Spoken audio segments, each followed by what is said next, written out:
భార్య ఇలా చేస్తే భర్త ఎంతటి మొండివాడైనా సరే లొంగి తీరాల్సిందే. శ్రీ మాత్రే నమః. అందరికీ నమస్కారం. ఈ వీడియోని చూసే ముందు ఈ వీడియోని లైక్ చేయండి. అలాగే జై శ్రీ కృష్ణ అని కామెంట్ చేయండి.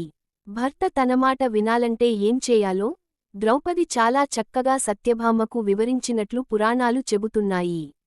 ఉదయం ముఖం కడుక్కోకుండా భర్తతో భార్య మాట్లాడకూడదు. ఇలా చేస్తే భర్త మీ మాట వినడమే కాకుండా అతను చేసే ప్రతి పనిని భార్యకు చెబుతారు. భర్తను బయటివారి ముందు తక్కువ చేసి మాట్లాడకూడదు. ముఖ్యంగా భర్తకు సంబంధించిన వ్యక్తిగత విషయాలను ఎవరి వద్ద కూడా సంభాషించకూడదు.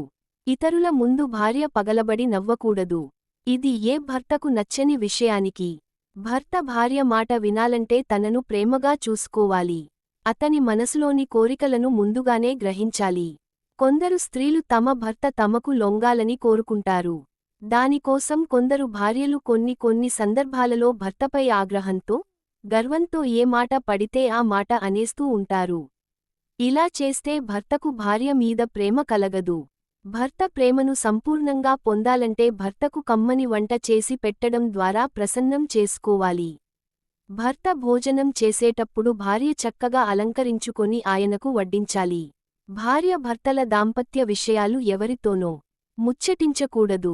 ఒక తల్లి తన కొడుకును ఎలా అయితే చూసుకుంటుందో భార్య కూడా భర్తను అలాగే చూసుకోవాలి.